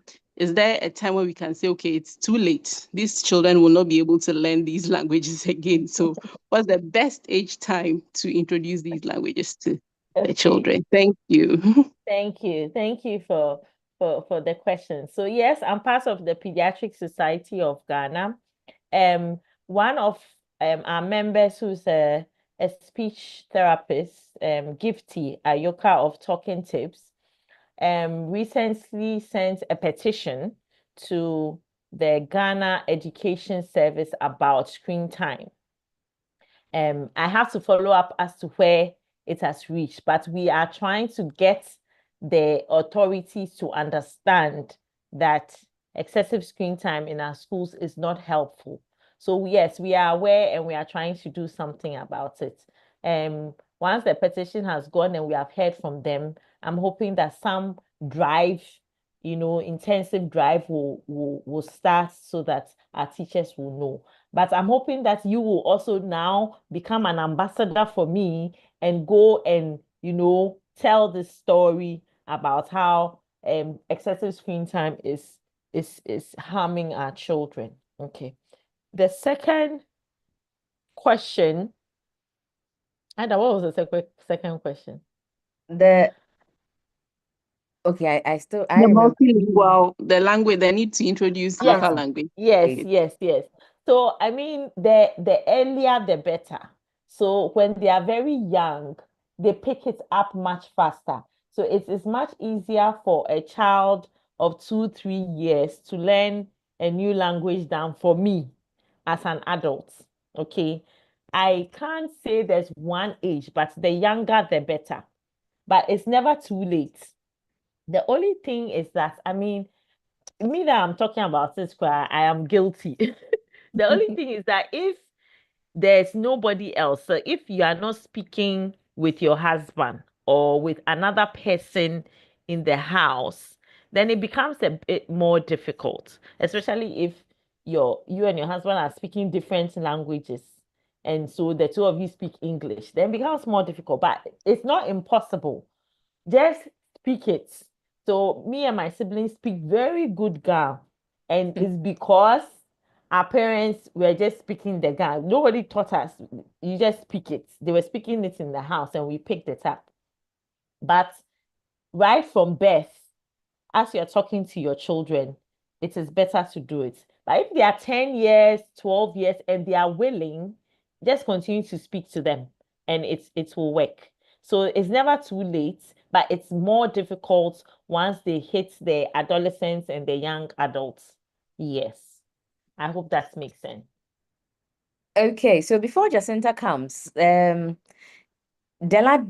I don't know if I'm mentioning the name right, but kindly pardon me if so pardon me. There's a question here from, let me shorten it, Della, saying that with respect to the 3 main meals with 2 snacks, what can a parent do when that was not done during the stage, probably during the early stage, and the child is now older? So probably the child wasn't having 3 meals and the 2 snacks. Okay. So the most important would be is what is the state of health and nutrition of the child now. If the child is healthy and you didn't do it, that's okay. The most important is now. So whatever the age of the child is now, make sure that they are eating well. So I mean, the up to 5 years would be the almost 6 meals a day with the 3 main meals and the in-between snacks. After 5 years, they are like us, they would have 3 main meals and they will maybe have snack in school. And if they're hungry, the most important is that let their snacks be healthy snacks. So don't let them snack on calipo and biscuits all the time. Teach them how to eat fruits and things for snacks. That's the most important. If you think your child is not healthy, though, if you think they are malnourished, either they are obese, they are too big, or they are too thin, or you think that they are lacking some multivitamins, please see your pediatrician or your health professional or your dietitian, and then they can help you to change what you are giving them now. So it's Okay. never too late. Please, the poll has been posted. Only 7 people have answered it. And looking at our numbers here, that's so unfair. We beg you, fill it out for us. All right, Jacinta, kindly go on with your question. Oh, Ida, sorry, before I saw somebody saying fruit smoothie pops is a hack for something. Yes, I also love fruit smoothie pops. So the kids who are refusing to take their fruits, they've decided that fruits is a no-no for me. If they like lollipop, then you can do blend the smoothies, put it in the ice, this thing, and add the stick, and then they can use it as ice lollies. Yeah. And with that, you would get them. They will Yeah. enjoy it. And you're still having a healthy thing or fruit in there. Jacinta, Yeah. kindly go on before I read Z's message. Okay, good evening, Doc. Good And evening, thank you for Jacinta. yes, thank you for the presentation. My question has to do with like speaking the local dialects at Mhm. home. Yeah, In my case, I'm just it's just the two of us. It's just yeah, the two of us at home. yeah. So most of the time I do English than do my local dialect. Mm, So I don't know how, like, cause he goes to other places. He speaks Chi somewhere. He speaks Ewe somewhere, and then he's learning Ga at school. So okay. I'm But just looking at. Jacinta, what is your local dialect? I speak Frafra. Okay. So, so why don't you speak Fafa with him? But now what you would have to do is that when you say the English, then you say you have to speak double. Mm, So when they are older now and they are speaking English, to teach is more difficult, but you can do it by I speak Ga. So you Okay, say come, ba. You just have to okay, talk more. But you okay, have to be intentional. And they okay, will pick it, yeah. okay. If they are So older, they may understand and decide not to speak it, but they will understand. okay, okay. All right. Yeah. Thank you. kindly add actions. I think I have Jacinta another hasn't finished. I Hey. have a follow-up. So Okay. I have seen this thing called Phytobite or something. Phytobite A plus. I don't know if you've heard about it. I I saw have. it on Instagram, Yeah. and it's not just that one. I've forgotten the other one's name. So I've Mm. been looking for an opportunity to ask you about it. And can Okay. you can you say anything about it? Okay, so there are a lot of things going around now. Unfortunately, I have not Mhm. seen this A plus and what is inside. Somebody brought it to my office, but when I looked Okay. at it, I couldn't recognize the ingredients. So I Okay. can't say anything about it. Okay. Maybe a broad statement are these are all like supplements and um side things that are supposed Mhm. to help for concentration, intelligence and things. The evidence is not strong for these side businesses. The Okay. only one we know for sure are Mhm. things like omega-3. There's a lot of literature about omega-3. Mm-hmm. So if Okay. what they are selling has omega-3 inside, then fine. Mhm. You Okay. can take it. Zinc, vitamin D, those are Okay. also good for brain activity. Uh-huh. All right. Okay. Okay. Thank you. Yeah. Thank you too, Jacinta. So Z is asking that her 20, oh sorry, my 20-month old is still breastfeeding. She wakes up frequently to breastfeed, and this is depriving me of my sleep. She is also not sleeping well. I want to wean her, even though I plan to finish the 2-year mark. Oh, yes, you can win her. You can win her. Even though so she yes, I agree with you. By 20 months, dear, what she's taking for breast milk is like dessert, is Jara. She doesn't need it. It's the first, let me say, the first 6 months when they have to, they're depending on just breast milk, then they sometimes have to top up feeding at night. But Mhm. if you try hard, most kids when they hit 6 months, 4 to 6 months, you can sleep train them for them to sleep like 6 hours at night. And if they are going well, it means they don't need that night sleep. The only Mm. time we'll say continue is if your pediatrician has said they are not getting enough food and we are going to use the breast milk to top up. So please feel free because you need your sleep and wean her. So what is going to happen is that because she's done it for so long, it's become a habit. She's Yeah. probably breastfeeding to sleep. Once she breastfeeds to sleep, she will wake up each sleep cycle, which is about 90 minutes to 2 hours, looking for the breast. Because when she was going to sleep, the breast was in her mouth. So once she falls asleep and she comes up to turn herself, if the breast is not there, she'll get up. Then she'll come and breastfeed again. So don't breastfeed her to sleep. If she gets up, give her some water and don't give her the breast. and then you can wean her off eventually.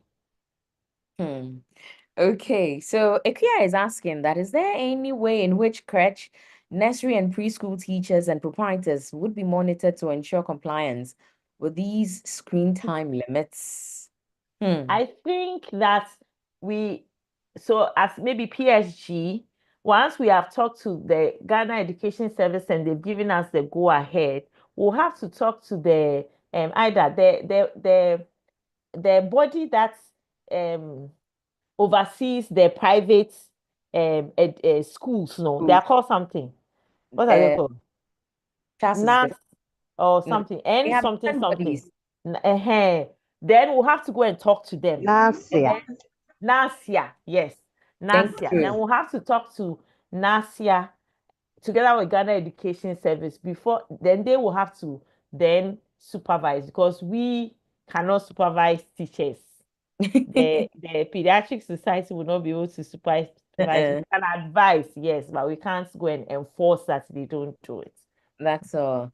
So just as you mentioned in the presentation, Osman is adding up his voice to what you said, that screens are known to emit blue light, which is known to suppress melatonin. That is the hormone responsible for sleep and wake patterns. So excessive screen time can affect their sleep pattern. Yeah. Thank you, Osman, for that. And Ophelia was also adding to the games you were mentioning, Pilolo and Chaskele. And Okay.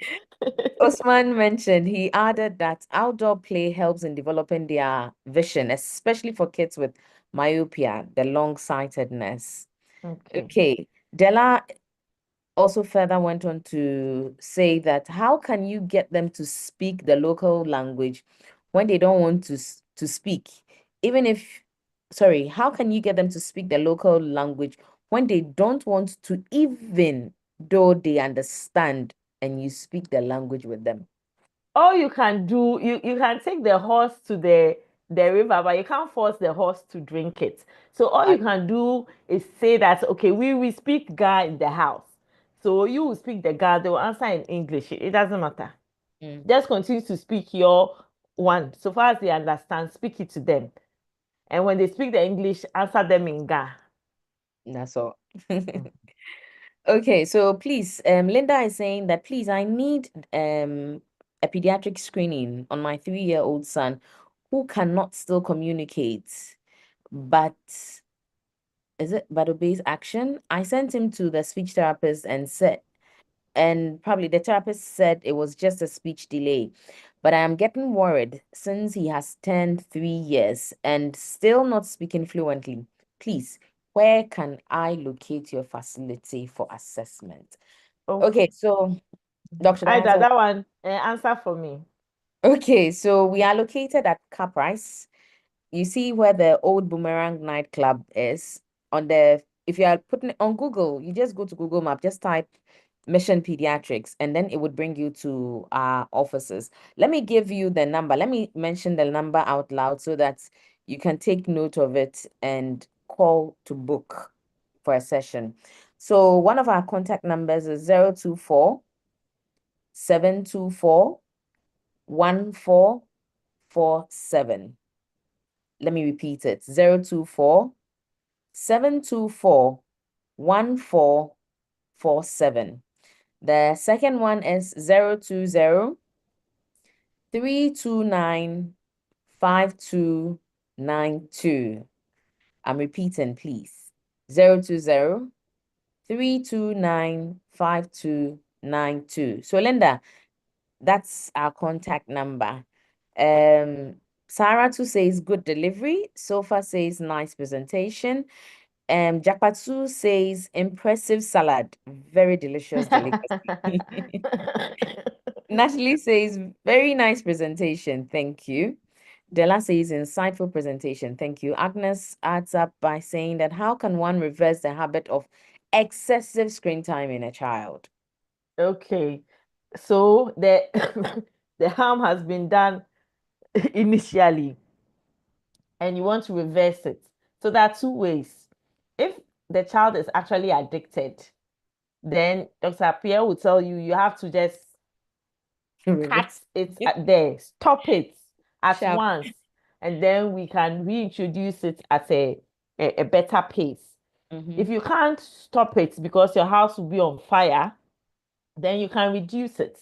You can reduce it by looking for more interesting and other activities that will take their attention.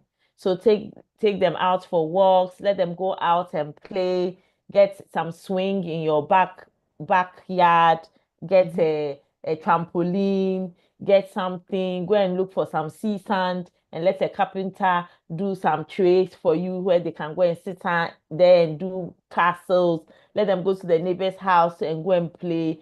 And the more of these things you introduce, the less screen time they'll be exposed to. Or you can put limits on the iPad or the TV.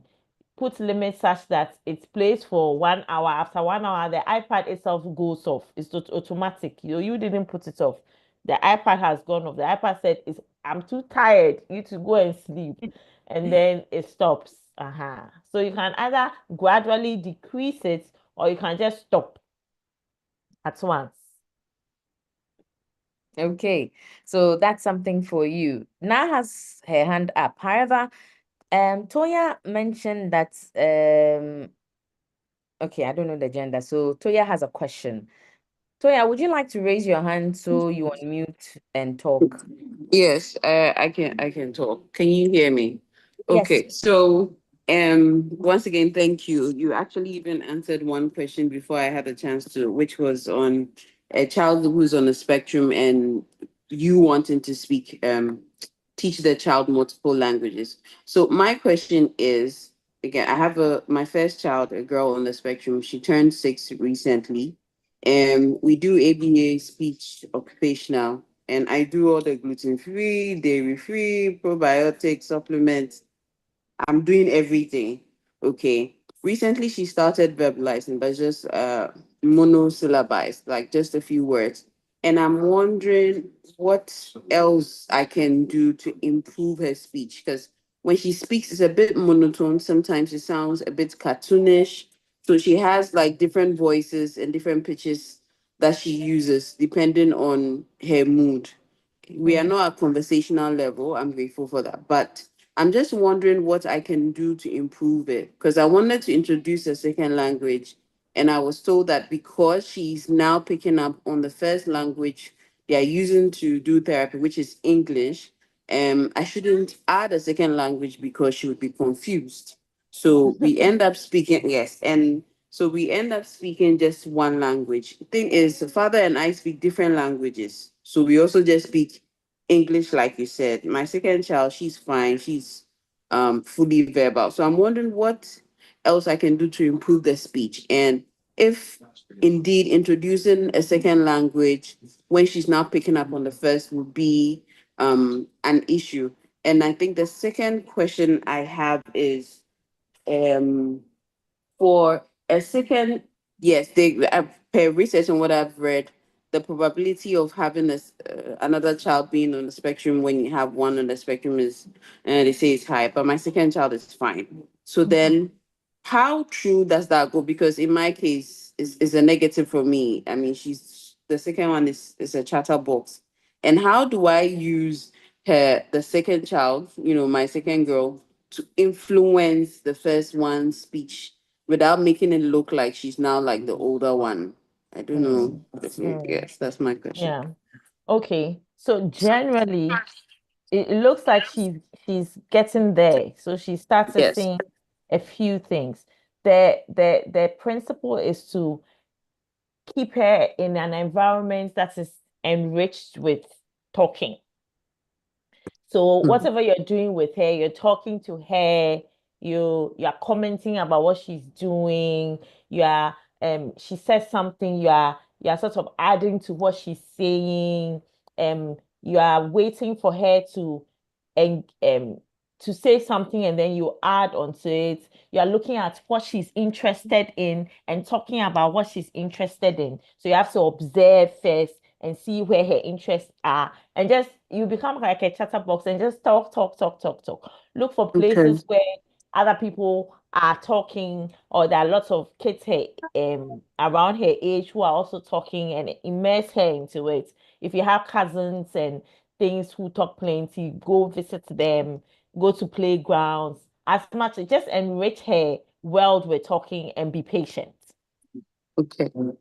That's the Okay. main thing. You just have to wait it out. And she's only 6. I mean, the Yeah, speech she's 6. therapist they tell us that we wait for we can wait till like 13. Some people can wait and start talking around the time. I mean, after 13, if the speech hasn't come, then the probability may be lower, but there's nothing that's impossible. So she's only 6, so there's still time. So just continue to enrich her environment, okay? Sure. The speech therapists have said that second language confusion is not true. And so I believe my speech therapist, and one professor speech therapist has come to talk about it with us, Prof. Eliza, that it's not true. It doesn't confuse them. So you can speak. What is important as though is that if you want to speak a second language, it is more useful if that language is being spoken in your home Environment. Okay. it's being spoken in the environment. So if you're not speaking it with anybody, then it may not be that useful for her currently. Okay. That's the thing.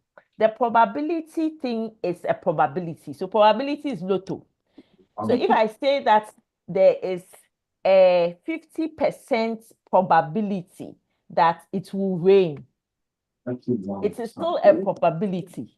Yeah. It is the same probability that it will rain, same probability that it will rain, and it is chance, it's probability.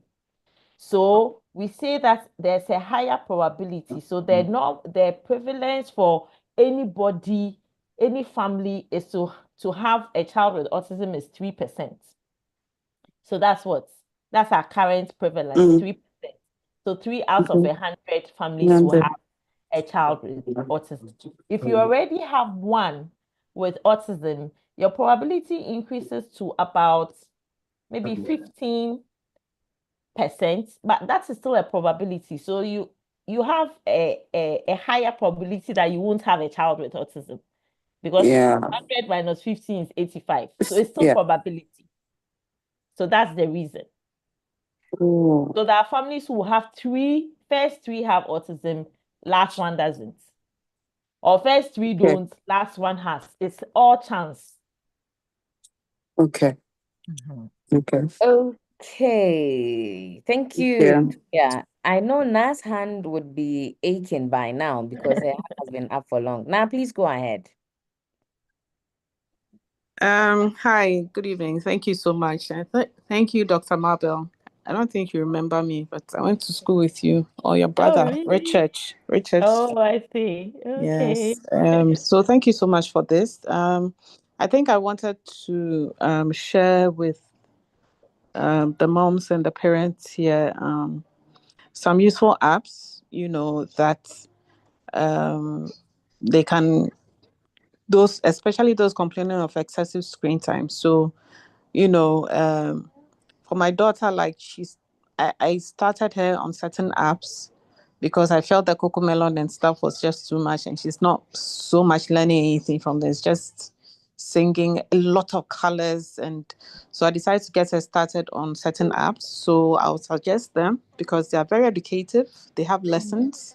So these ones are free actually. So if in case you're worried about buying the app, some of them you buy and it's like, you bought it for life. You don't have, it's not a subscription, right? So there's Khan Academy. I'll put this up in the chat as well. There's Khan Academy, which has like grammar, spelling. It has activities, and it allows you to choose the age of your child, so it's suitable for that child, and as they grow, I think it's between 3 and 8 years. So as Now, they keep growing, yep. sorry to cut you. Kindly quicken the pace more, Okay. please. Okay. All right. Sure. Thank you. So there's Khan Academy. There's Duolingo ABC, which is really, really good for helping your child's grammar or their verbal skills. And then there's also Tokaboka. and then Create and Play. So Create and Play is by Crayola, those who make the crayons. So these are very good apps that I would suggest for parents to use. Thank you. Thank you Thank you so much, so Na. much, Na. Very helpful. I may have to be skipping some of the comments and then the questions. I quickly need to go to our YouTube because we have some comments there. Francisca says, thank you, Doc. Jemima is asking that her 3 year, sorry, my nephew is 5 years and he is almost always crying about everything, especially if he wants something. How can such a child be handled without using a cane or something? Because it can get really frustrating. Oh, but then I think you would have to go back to this thing. Why is the child crying? Because I can assure you, children don't just cry just because they Right, would just sweet. Yeah. want to be miserable in life. No, children they love life, They want to be happy and things. So there's a reason why this 5-year-old is crying. I can tell you that beating the 5-year-old will not stop them from crying. It will make them more grumpy. When they go to school, they'll go and beat other people. They'll become more aggressive because you are modeling that when I'm frustrated with you, I beat you. So when he's also frustrated with somebody, he will go and beat, and he may go and beat his teacher. So the beating will not work. I think you should go back to the crux of the matter and find out what is the reason why this child is crying. Does he have some developmental issues such that he does not know how to communicate what he needs, or he doesn't know how to regulate his emotions? Is it because he's too tired? He's not sleeping well? You have to investigate. If you can't handle him, please bring him to Dr. Pierre, Dr. Christine Pierre, who is, I think, was also on the call. She's She an is on the expert call. in handling behaviors in children, and she will advise you on what to do for him. Exactly. Okay, so another one, for Gracious is asking, any advice for couples who are facing fertility issues or childlessness issues? Oh, wow. This is out of my comfort zone. But yes, so I assume that means they're already seeing a doctor and they are waiting. All I'll say is that continue to have hope and continue to have faith. If you're stressed, if you're too stressed about the issue, it's not good, because there are couples where you've done all the tests and there's nothing wrong with both of you. It's just that you are stressed about the thing, or some relatives are stressing you about it. Just forget about it, and go somewhere, and don't do timetable and 3 times a week we have to do it. Hey, come and let's do it. Just forget about it and de-stress and concentrate on the two of you as a couple, and God will do it. Okay. But if you haven't seen a doctor, definitely see a doctor. Exactly. So Loretta was also saying that usually these screen times in schools, especially the preschoolers, its purpose is to welcome the kids. However, there should be manipulatives that should be used, not the attention being on screen time, and screen time. Good. So with that said, our time is running, so I'm trying to get okay. There was a question about the dialects from Ophelia. I think it's been answered. But if it's not, please, you can send us a message so that we share whatever we need to share with you when the need arises. That's why the poll was also sent. So you can ask us whatever thing and we would give you messages or give you responses to them. Someone is asking for a test that you would recommend to find out the cause of, what's that? Is it me? Me is asking a question. Pardon me if I pronounce it wrong. It says that dyslexia in children, doc, Dyslexia. not dyslexia, dyslexia. I think maybe it's a typing mistake, Anna. Ah, okay. So if it is I think it's dyslexia, dyslexia. Yeah. if it is dyslexia, please call the contact numbers that are in the chat box. We would respond to you and then let you know when the need arises as to how to get support. We have all that there. Let Yes. me add, Ida is a dyslexia specialist. So when you call, you will come and see Ida. Oh, doc. Okay, continue. Okay. So, Sister Jerry was saying she loves your presentation. It's very educative. So all those who have issues concerning how to support your kids, be it education, be it screening. You remember Doc mentioned that there is a Saturday option for us to keep going. Yes, you can come to the clinic, but please, you book before you come. It's not a walk-in, so kindly book before you come. And yes, we have all our social media platforms. Let's keep the conversation going. We've been here for like 2 hours. We are 4 minutes short of 2 hours.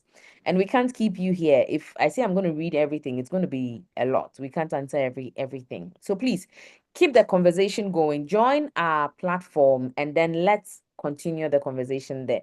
A problem shared, as you know, continue for me. Thank you. Have a good evening and thank you for joining us. We will see you on the fourth Sunday of next month. And for that, we have our psychology department. Yes, so Doc was mentioning Dr. Pierre, Dr. Christine. Yes, her team, they will be handling that on emotional well-being. Please join us, tell a friend, reshare the link, help others get to learn so that we keep the advocacy ongoing. Thank you very much, and we say have a good evening. Oh, Ida, just before you go, I saw one question, somebody asking how they can um raise their child without vaccination. Yes. Let me answer that one, please. So, how should I even answer this thing? So vaccination and all the negative rap that goes around it. Truthfully, if you look at the literature and look at the research, it is more useful than negative. Yes, I agree. It's not 100% because there are few kids who react to vaccines, and that one is any medication, even paracetamol. Some kids may react to paracetamol, but the percentage is so small. But the kind of advantage it has for our children. I mean, when I was in medical school and as a house officer, I saw 6 killer diseases. And if you've seen things like measles and tetanus in a baby, you will know that vaccines are important for children. The unfortunate thing is that this anti-vaxxer and negative rap about vaccines, the more people stop vaccinating, the more the whole population is at risk. And because of that, we hadn't seen measles for a very long time. It's coming back again. We were hoping to eradicate polio. In Africa, there are still pockets of polio. So truthfully, from my educated background, I know that vaccines are helpful. They are not out to destroy the children, and it is very important to protect them against diseases that can kill them. I think that's all I'll say. Okay, so I just searched for the meaning of the word because the dyesthesia, it's actually said to be an abnormal physical touch sensation without outside Okay. cause, which Hey, it often okay. have. So you would want to know where you can have the test done. Is that, yes, it says she's asking, oh, sorry, he or she is asking as to how to treat it and then what tests Yes. can be done and all that to find out the root cause of it. They should Okay. come and see me. This is neurology. We'll have to test properly. Okay. So they So can come and see me. Yeah. please They copy should the come contact and book numbers. and see me at Please Mission copy the Pediatrics. contact numbers, the Mission Pediatrics contact numbers. Call and ask for an appointment with Dr. Mabel. She would personally handle your case. Thank you. So yes, I can now finally close the show.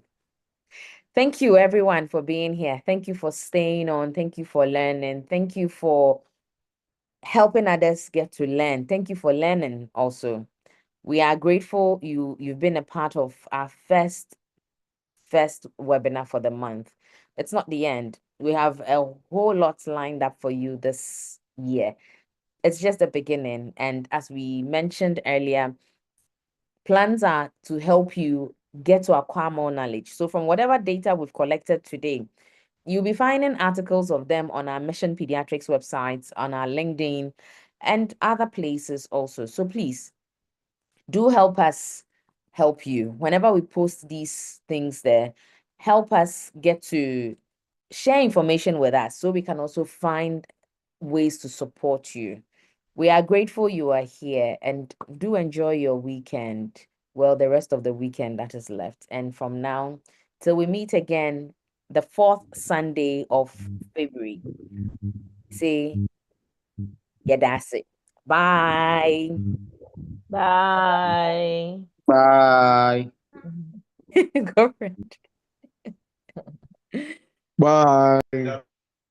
it.